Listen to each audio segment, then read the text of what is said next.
Olá pessoal, meu nome é Gleuto Lopes da Silva e vou abordar dois nutrientes importantes para a planta. Vamos estar falando primeiramente do molibdênio. Apesar de ser requerido em pequenas quantidades para as plantas, ele tem algumas funções no metabolismo vegetal, que é muito importante que a gente saiba aqui. Vou explicar de maneira geral para que você possa entender a participação do molibdênio nas plantas.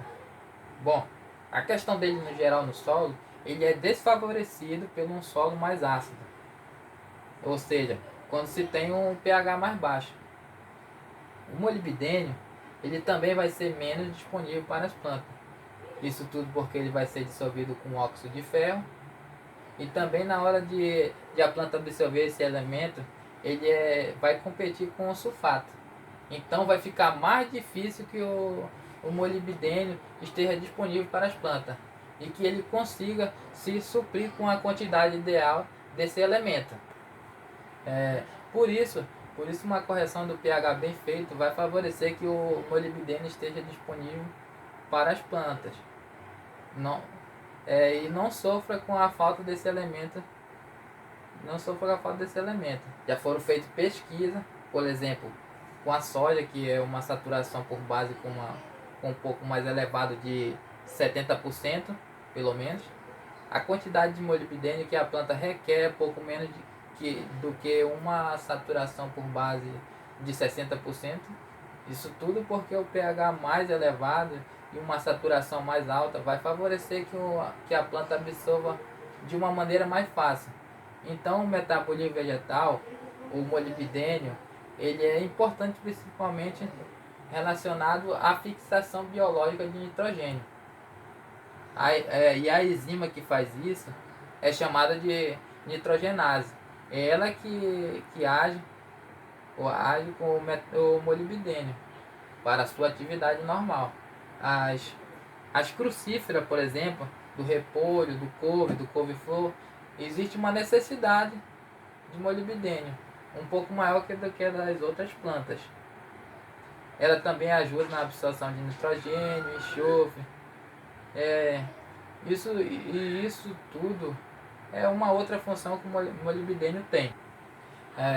Ele é importante para a atividade de uma outra enzima chamada de redutase, que vai pegar o nitrogênio e vai tornar ele disponível para as plantas, na utilização da formação de nitrogênio. Então, como vocês viram, eu estava falando primeiro dos micronutrientes. Eles têm uma função muito importante para as plantas no metabolismo vegetal, mas principalmente na ativação de algumas enzimas que são importantes para a condução fisiológica das plantas, para a fixação de nitrogênio e o controle hormonal. Então aqui eu trouxe aqui algumas imagens de molibdênio na deficiência de molibdênio. Aqui. A deficiência de molibdênio não é tão vista a campo. Isso porque ela é um micronutriente que geralmente necessita em menor quantidade para as plantas, nas leguminosas. Se pode perceber característica de deficiência de N. Isso tudo porque pela fixação biológica de nitrogênio ser deficiente. Olha aqui, ó. Por não ter o molibdênio na quantidade ideais a planta pode ter sintomas de deficiência de nitrogênio especificamente. Em outras plantas que não sejam leguminosas, a deficiência como uma clorose nas folhas e nas folhas mais jovens. Em outras plantas, isso vai ser demonstrar as características de deficiência por uma clorose internerval em uma folha mais jovem da planta. E ele é bem parecido com a deficiência de manganês. Em questão de adubação, o molibdênio é um principal nutriente que são colocados no tratamento industrial da semente. Então, a semente ela se incorpora micronutrientes, além de poder botar inseticida, fungicida. Além disso, também bota micronutriente. E o molibdênio é um deles, ou seja, vai estar na semente e vai estar disponível logo depois do plantio. O molibdênio ele está ali como um requerido em uma pequeníssima quantidade. Vai suprir a necessidade da planta, principalmente na fase inicial, onde inicia a nodulação, onde começa a fazer a fixação biológica de nitrogênio. Isso tudo, claro, para as leguminosas, o caso principal disso é a soja, onde utiliza esse núcleo de nutrientes geralmente na semente. Também existe alguns adubos à base de molibdênio, que são fertilizantes foliares, que são para adubação foliares. Mas geralmente existe também muitas pesquisas nesse campo e nessa área que utilizam o molibdênio nas sementes. Bom, agora eu vou estar falando do outro elemento, que é o nitrogênio. Bom, o nitrogênio é assimilado pelas plantas em duas formas principais. É o amônio e o nitrato. Porém, o que está disponível na atmosfera em grande parte é o N2. Só que esse N2 a planta não consegue absorver. Então existe alguns processos de fixação, que é conseguir disponibilizar nitrogênio para as plantas. O primeiro deles talvez o mais conhecido, é o que mais aponta o mais, que é o nitrogênio dentre todos os métodos. Com certeza é a fixação biológica. Mereceria só um vídeo falando de fixação biológica, mas isso aqui não é o caso, né? Isso é as características, né?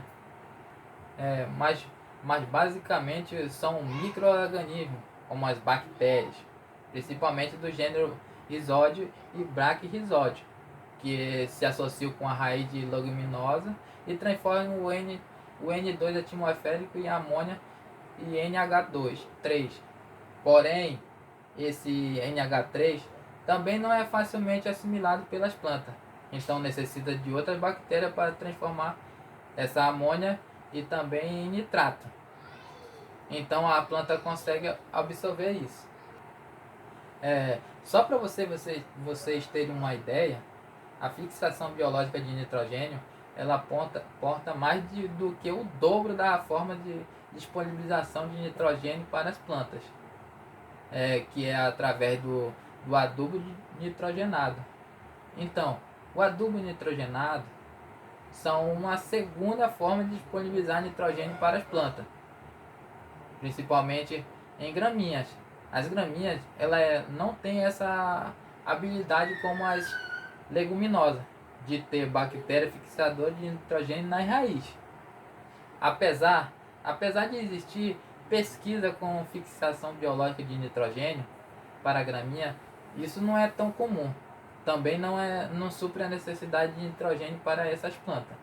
Então, o milho, o trigo selvático e o centeio e a pastagem, por exemplo, são utilizadas principalmente adubo à base de nitrogênio. E existe também 3 formas de disponibilizar nitrogênio, que não é tão comum, e é só mais uma estrutura de curiosidade. Existe através também de raios, através de tempestade e descargas elétricas. Ela consegue unir o Na2 atmosférico com o oxigênio presente nesse lugar, e a forma de óxido, a base de nitrogênio.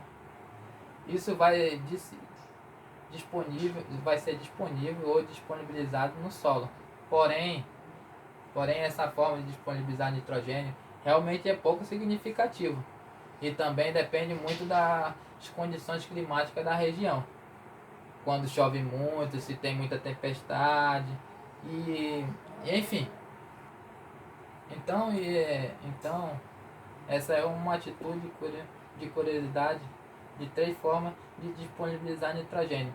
Então, suas funções do metabolismo das plantas de nitrogênio com certeza é um dos elementos mais importantes para elas, porque eles é constitutivamente, por exemplo, de aminoácidos e consequentemente estão também de proteína, porque a proteína são feitas de aminoácidos. Trouxe uma estrutura aqui, uma estrutura básica de aminoácidos aqui, ó. Vou mostrar para vocês. Aí tem aqui a de DNA. E também tem uma molécula aqui muito importante para as plantas, que é a clorofila. Que é a clorofila. Então, o nitrogênio ele está constituído dessa molécula inicialmente para as plantas. E se ele estiver faltando, que você acha que vai acontecer? A planta não vai crescer direito, a planta não vai conseguir frutificar, não vai conseguir produzir e consequentemente o produtor rural não vai conseguir ter aquela produção esperada para aquela cultura. Sustentavelmente, por exemplo, a planta não tem esse elemento, que é muito importante para fazer com que ela cresça, de maneira geral. Então, assim, o nitrogênio ele é adubado em baixa quantidade e afeta na produção de proteína e afeta no crescimento das plantas. Ele afeta a questão da frutificação e a floração, mas ele é em excesso também pode ser ruim. Pode produzir muitas folhas e no momento de desenvolvimento da frutificação, da floração das plantas, ela pode produzir mais folha ao invés de partir logo para produtividade. Então também o excesso de nitrogênio pode também ser prejudicial para as plantas.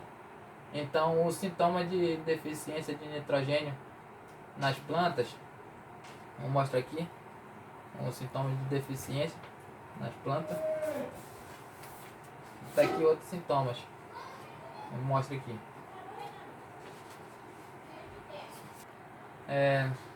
As folhas elas ficam com uma clorose generalizada, geralmente na parte mais baixa da planta.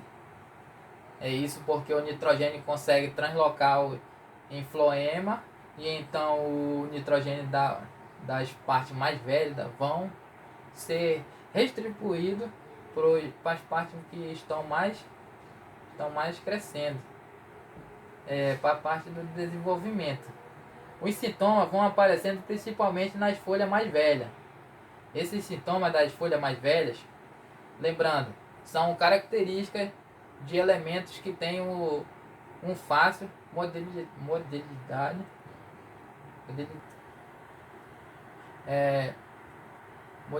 no floema. Principalmente então, principalmente o nitrogênio, e o fósforo, e o cálcio, e o NPK, existe outros sintomas de produção de proteína, por exemplo, né? Por exemplo, na soja, que requer muitas proteínas, tem um alto teor de proteína. Uma deficiência de nitrogênio pode ocasionar uma redução de crescimento geral da planta. A planta fica menor, a planta não consegue crescer, então as folhas ficam mais claras e ela, inclusive, sem ela poder, ela vai cair. Isso porque o nitrogênio é um componente da clorofila. Sem a clorofila, a planta não tem essa característica e vai ter um sintoma de deficiência, entendeu? Como vocês podem ver na imagem aqui, ó. Bom, pessoal, isso era tudo que eu tinha para falar sobre o molibdênio e o nitrogênio. Bom, isso é tudo, pessoal. Tudo que eu tinha para falar de maneira geral sobre esses dois.